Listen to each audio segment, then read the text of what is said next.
और इसके बाद आइए आपको सीधे लिए चलते हैं उन्नाव, जहां पर मुख्यमंत्री योगी आदित्यनाथ पहुंचे हुए हैं। क्या कुछ कह रहे हैं आप भी सुनिए। वीर गुलाब सिंह लोधी जी की भव्य प्रतिमा और स्मारक के लोकार्पण कार्यक्रम में आज के समारोह के उपस्थित प्रदेश सरकार में मंत्रिमंडल के मेरे सहयोगी, जनपद के प्रभारी मंत्री श्री दयाशंकर सिंह जी,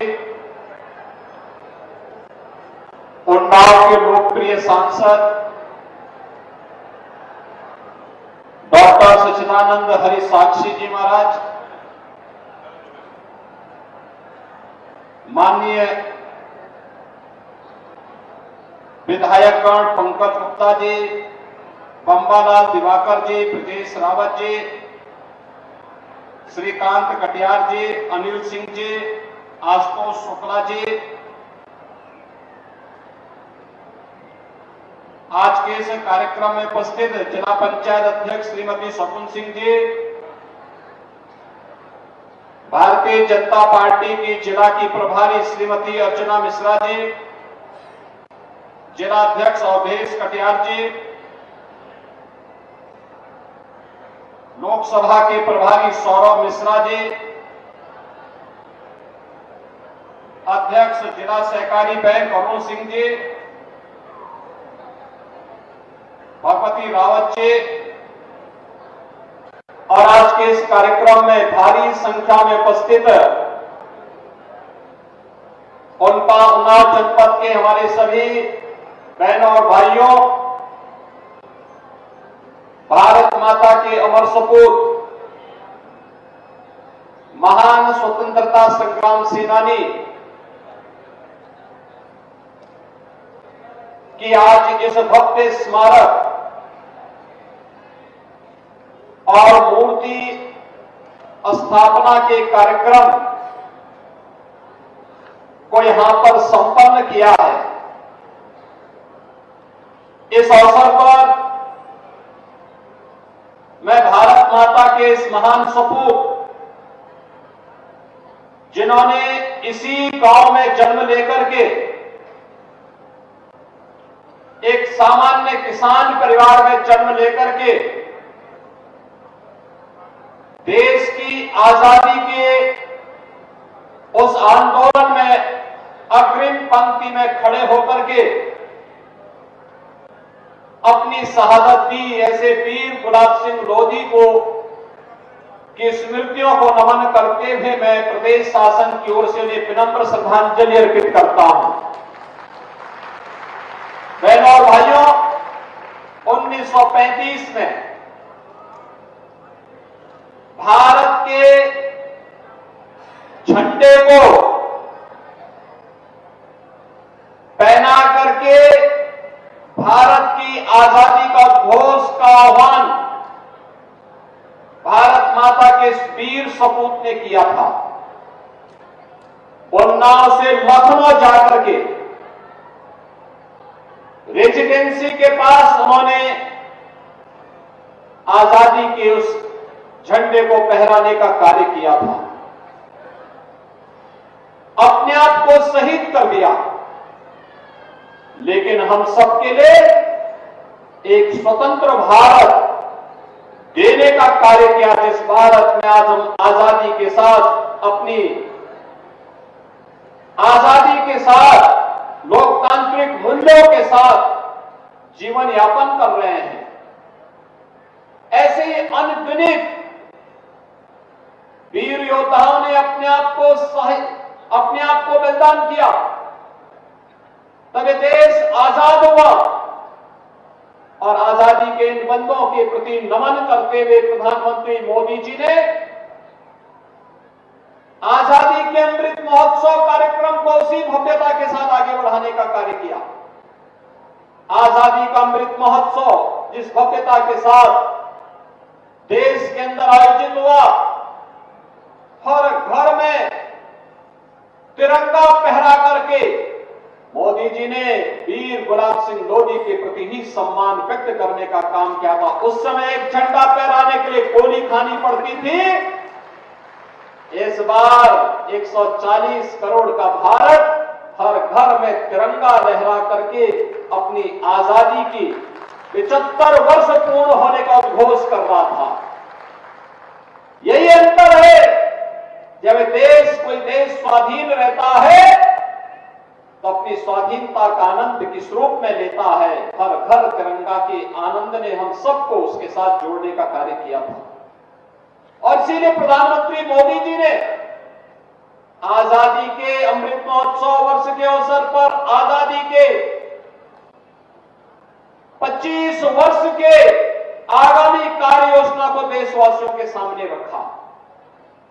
यह देश जब अपनी आजादी के 75 वर्ष पूर्ण होने के उपरांत आगामी 100 वर्ष के लिए शताब्दी वर्ष महोत्सव के कार्यक्रम के साथ जुड़ेगा। कैसा भारत हमें चाहिए, कैसा भारत चाहिए? विकसित भारत, यानी हम सबका संकल्प विकसित भारत। उस विकसित भारत को बनाने के लिए हमें क्या करना है? हर नागरिक के लिए पंच प्रण की बात प्रधानमंत्री मोदी जी ने की। ये पंच प्रण, इसमें आजादी के इन बंदों का सम्मान करना भी है। तो ये आप सुन पा रहे थे उन्नाव से मुख्यमंत्री योगी आदित्यनाथ को। और उसके बाद बात करेंगे अगली खबर की। दिल्ली से बड़ी खबर सामने आ रही है। केंद्रीय मंत्रिमंडल की अहम बैठक जारी, चुनाव से पहले आखिरी बैठक। पीएम मोदी के आवास पर हो रहा है मंथन। पीएम मोदी से बड़े ऐलान की संभावना, पीएम मोदी के द्वारा बड़े ऐलान की संभावना। आज केंद्रीय मंत्रिमंडल की अहम बैठक जारी। चुनाव से पहले बीजेपी की केंद्रीय मंत्रिमंडल की आखिरी बैठक। बैठक के बाद प्रधानमंत्री नरेंद्र मोदी से बड़े ऐलान की संभावना और उम्मीद जताई जा रही है। चुनाव से पहले केंद्रीय मंत्रिमंडल की आखिरी बैठक, पीएम आवास पर हो रही है बैठक। पीएम मोदी से बड़े ऐलान की उम्मीद। तो लोकसभा चुनाव पर तारीखों के ऐलान से पहले बीजेपी सरकार की केंद्रीय मंत्रिमंडल की आखिरी बैठक मानी जा रही है। पीएम आवास पर इस समय यह बैठक चल रही है। तमाम भारतीय जनता पार्टी के मंत्री इस बैठक में मौजूद है। माना जा रहा है कि इस बैठक के बाद पीएम मोदी आज कोई बड़ा ऐलान भी कर सकते हैं। इसके साथ ही साथ पहली लिस्ट के बाद में तमाम प्रत्याशियों पर भी लगातार मंथन के लिए बैठकों का दौर बीजेपी में जारी है। उम्मीद ये भी जताई जा रही है कि प्रत्याशियों के नामों को लेकर भी अहम जानकारी इस बैठक के बाद निकलकर सामने आ सकती है। पीएम मोदी के आवास पर हो रहा है मंथन। बीजेपी के तमाम दिग्गज नेता पीएम आवास पर मौजूद। पीएम मोदी से बड़े ऐलान की उम्मीद। तो दिल्ली से इस वक्त की अहम जानकारी। बीजेपी केंद्रीय मंत्रिमंडल की बैठक पीएम आवास पर जारी।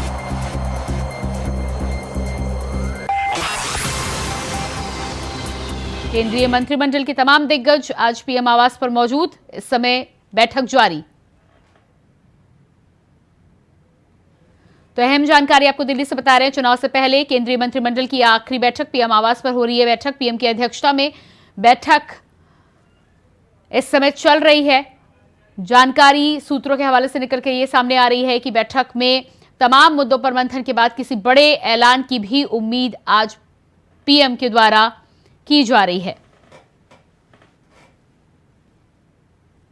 तो देखना ये होगा कि केंद्रीय मंत्रिमंडल की आखिरी बैठक में क्या कुछ फैसला निकलकर सामने आता है। और इसी खबर पर दिल्ली से हमारे साथ संवाददाता अजीत कुमार लाइव जुड़ चुके हैं। जी अजीत, चुनाव से पहले जिस तरह से केंद्रीय मंत्रिमंडल की आज आखिरी बैठक है, पीएम आवास पर पीएम की अध्यक्षता में यह बैठक हो रही है, क्या कुछ इस बैठक से निकल कर आने की संभावना है?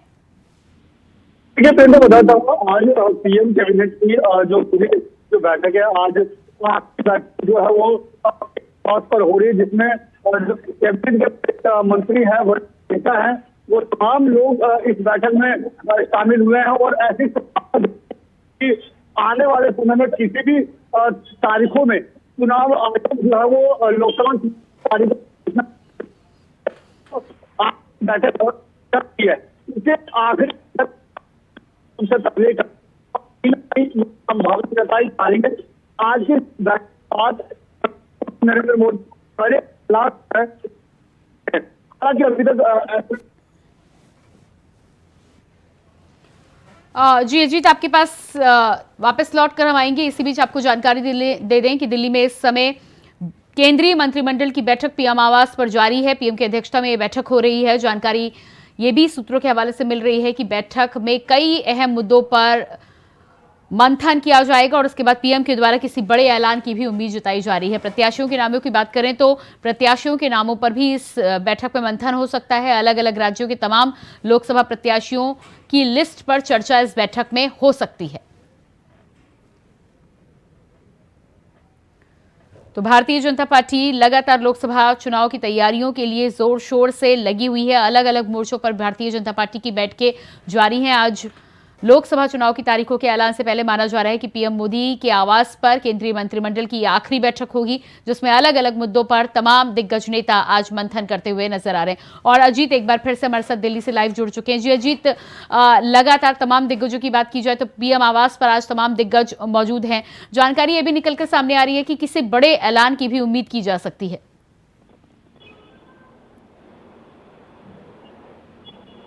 जी अजीत, क्या मेरी आवाज आपको मिल पा रही है? हेलो जी अजीत, आपसे ये जानना चाहेंगे कि तमाम दिग्गज पीएम आवास पर आज मौजूद हैं। बड़े ऐलान की भी उम्मीद जताई जा रही है, क्या कुछ हो सकता है ये बड़ा ऐलान? देखिए, बिल्कुल प्रियंका, बताना चाहूंगा कि आज जो प्रधानमंत्री मोदी कैबिनेट की जो बैठक हो रही है, चुनाव से पहले की जो बैठक है और आज की जो बैठक है, यह आखिरी जो मोदी कैबिनेट की बैठक है वो माना जा रहा है। हालांकि अभी तक ये सामने निकल के नहीं आ पाया है कि जो इस बैठक में किस तरह की जो रणनीतियों पर बात हो रही है, लेकिन संभावना यही जताई जा रही है कि जो आगामी लोकसभा चुनाव है उस चुनाव के मद्देनजर रणनीतियों पर न केवल बैठक होगी, बल्कि इस बैठक के बाद संभावना यह भी जताई जा रही है कि प्रधानमंत्री नरेंद्र मोदी कोई बड़े ऐलान कर सकते हैं और देखना ये होगा कि भारतवासियों को कोई बड़ी सौगात मिल सकती है। साथ ही पूरे कैबिनेट को प्रधानमंत्री नरेंद्र मोदी की तरफ से धन्यवाद ज्ञापन भी दिया जा सकता है। अब देखना ये होगा कि इस बैठक के बाद किस तरह का जो फैसला है और किस तरह का जो ऐलान है वो भारतवासियों के लिए सामने आ पाता है। जी बिल्कुल अजीत, तो आखिरी बैठक है, धन्यवाद ज्ञापन की आपने बात की है। इसके साथ ही साथ यदि प्रत्याशियों की बात करें तो क्या अगली लिस्ट पर भी चर्चा के साथ कुछ घोषणा निकलकर सामने आ सकती है? देखिए प्रियंका, बताना चाहूंगा, हालांकि इस बैठक में प्रत्याशियों से संबंध में कोई जो सामने आया कि ऐसा कोई मुद्दा नहीं होने वाला है। यहाँ पर मुद्दा केवल और केवल यही होने वाला है कि किस तरीके से चुनावी रणनीति बनानी है, चुनाव में किस तरीके से तमाम मंत्रियों को उतरना है, किस तरीके से क्योंकि समय समय पर खुद प्रधानमंत्री नरेंद्र मोदी कई बार अपने तमाम मंत्रियों को संबोधन से रिलेटेड बातें करते रहते हैं, तो उसी में कहीं ना कहीं बताया जाए कि किस तरह की बातें चुनाव के दौरान रखनी है, किस तरह की बातों पर विशेष तौर पर ध्यान रखना है। इन सब चीजों को लेकर के आज ये जो बैठक है अहम मानी जा रही है और देखना ये होगा कि क्या कुछ इस बैठक के बाद निकल करके सामने आता है। जी बिल्कुल अजीत, आप बने रहिएगा हमारे साथ। तो दिल्ली से इस वक्त की अहम जानकारी आपको बता रहे थे। पीएम आवास पर इस समय केंद्रीय मंत्रिमंडल की बैठक चल रही है। आखिरी बैठक इसे माना जा रहा है और माना यह भी जा रहा है कि बैठक के बाद कोई बड़ा ऐलान भी सामने आ सकता है। और इसके बाद बात करेंगे अगली खबर की। दिल्ली से बड़ी खबर सामने आ रही है। एसबीआई ने सुप्रीम कोर्ट में दाखिल किया हलफनामा। एसबीआई ने सुप्रीम कोर्ट को भेजा चुनावी बॉन्ड का डेटा। सुप्रीम कोर्ट को ब्यौरा उपलब्ध कराया गया। एसबीआई की तरफ से ये जानकारी निकलकर सामने आ रही है। कोर्ट के आदेश का पालन किया गया। एसबीआई की तरफ से ये बयान जारी किया गया है। 2019 से 24 तक 22,217 बॉन्ड खरीदे गए। 2019 से 24 तक 22,217 बॉन्ड खरीदे गए, जिसकी जानकारी एसबीआई ने सुप्रीम कोर्ट को मुहैया कराई है। सुप्रीम कोर्ट के आदेश पर एसबीआई ने ये जानकारी और ये डेटा मुहैया कराया है। सुप्रीम कोर्ट को ब्यौरा उपलब्ध कराया गया। एसबीआई की तरफ से ये बयान सामने आया है कि सुप्रीम कोर्ट के आदेश पर सुप्रीम कोर्ट को ब्यौरा उपलब्ध करा दिया गया है। और इसी खबर पर हमारे साथ दिल्ली से संवाददाता अजीत कुमार लाइव बने हुए हैं। जी अजीत, सुप्रीम कोर्ट के आदेश की अगर बात की जाए तो एसबीआई ने जिस तरह से इलेक्टोरल बॉन्ड का डेटा उपलब्ध करा दिया है, उनका साफ तौर पर कहना है कि आदेश पर डेटा उपलब्ध करा दिया गया है। 22,217 बॉन्ड की जानकारी निकलकर सामने आ रही है। इनको बताना चाहूंगा, ये पूरा का पूरा जो मामला है चुनावी बॉन्ड से जुड़ा मामला है, जिसमें बीते सोमवार यानी कि 11 मार्च सुप्रीम कोर्ट में एक अहम सुनवाई चल रही थी, जिसमें एसबीआई ने कुछ समय मांगा था, उसको लेकर के याचिका दायर की थी, चुनावी बॉन्ड को जो चुनाव आयोग में जो जमा कराना था उसको लेकर के, जिसके जवाब में सुप्रीम कोर्ट ने फटकार लगाते हुए जो एसबीआई को है वो तारीख दी थी 12 मार्च की, जो लास्ट तारीख दी थी कि 12 मार्च को किसी भी तरह से जो चुनावी बॉन्ड है वो चुनाव आयोग को सौंप दे और ये उनकी जिम्मेदारी है। इसी को लेकर के अब एसबीआई ने कल देर शाम को चुनाव आयोग को जो ये पूरी जानकारी है वो दे दी है। हालांकि एसबीआई की तरफ से किसी भी तरीके से जो जानकारी है वो साझा नहीं की गई है और नहीं बताया गया कि क्या क्या चीजें हैं, लेकिन जो संभावना जो बताई जा रही है, जो सामने निकल के आया कि सीलबंद लिफाफे में पेन ड्राइव और पीडीएफ फाइल कुछ सौंपी गई है, जिसमें तमाम जो जानकारी है कि किस तरीके से राजनीतिक पार्टियों को चंदा दिया गया, किन किन राजनीतिक पार्टियों को किस किस तारीखों में किस किस तरीके से चंदा मिला है, इन सब चीजों को लेकर के जानकारी जो है वो सीलबंद लिफाफे जो पेन ड्राइव और पीडीएफ के द्वारा जो माध्यम से जो चुनाव आयोग को सौंप दिया गया है। अब चुनाव आयोग अगले 15 मार्च तक किसी भी तरीके से इस तमाम जानकारी को अपनी वेबसाइट पर सार्वजनिक रूप से इसको पब्लिश करेगा, जो कि सुप्रीम कोर्ट के आदेश के अनुसार ये चुनाव आयोग को करना है। जी प्रियंका। जी बिल्कुल, तो जिस तरह से चुनाव से पहले पारदर्शी प्रक्रिया यहाँ पर अपनाने की कोशिश की गई है, हालांकि एसबीआई इससे पहले 30 जून तक का समय मांग रही थी, लेकिन सुप्रीम कोर्ट के आदेश पर जिस तरह से ये बॉन्ड उपलब्ध कराए गए हैं, जानकारी उपलब्ध कराई गई है, उसको लेकर राजनीति भी तेज हो रही है, विपक्षी खेमे से बयान भी निकलकर सामने आ रहे हैं। देखिए प्रियंका, बिल्कुल जिस तरीके से बीते 11 मार्च को सुप्रीम कोर्ट में जब पूरी सुनवाई चल रही थी, तो उस समय एसबीआई ने इस मामले में 30 जून तक का समय मांगा था। हालांकि एसबीआई ने साफ कहा था कि वो जानकारी देने से मना नहीं कर रहे हैं, लेकिन उन्हें केवल समय चाहिए, और इसी का नतीजा रहा कि सुप्रीम कोर्ट ने कड़ी फटकार लगाई, और कड़ी फटकार के बाद आखिरकार एसबीआई ने कल देर शाम यानी मंगलवार देर शाम को सारी जानकारी जमा कर दी। हालांकि विपक्ष की बात अगर हम करें तो कहीं ना कहीं राजनीतिक पार्टियों का अलग अलग इसमें प्रतिक्रिया जरूर आ रहा है, लेकिन अब साफ तौर पर कहा जा सकता है कि जल्द ही जो चुनाव आयोग को जो ये पूरी जानकारी दी है, तो चुनाव आयोग जल्द ही इस पूरी जानकारी को सार्वजनिक करेगा, जिसके बाद जो इस इलेक्टोरल बॉन्ड का जो मुख्य जो एजेंडा था, कहीं ना कहीं कहा जा सकता है कि वो सार्थक साबित होगा, और लोगों को पता चल सकेगा कि किस तरीके से चुनावी बॉन्ड के माध्यम से किस राजनीतिक पार्टी को कितना चंदा मिला है और कौन कौन सी तारीखों में किस तरीके से ये जो चंदा जो दिया गया है, तो ये जो है सार्वजनिक तौर पर अगले 15 मार्च तक ये पब्लिश हो जाएगी। तो ये जो कहीं ना कहीं कहा जा सकता है जो मुख्य एजेंडा था वो सार्थक साबित हो सकता है। जी प्रियंका। जी बिल्कुल, तो जिस तरह से तमाम जानकारी निकलकर अब सामने आ रही है, 15 मार्च तक डेटा को सार्वजनिक किया जाएगा और उसके बाद जनता के सामने ये तमाम जानकारी होगी। इस तमाम जानकारी के लिए फिलहाल अजीत आपका बहुत बहुत शुक्रिया। और इसी के साथ फिलहाल इस बुलेटिन में इतना ही। खबरों का सिलसिला जारी रहेगा। नमस्कार।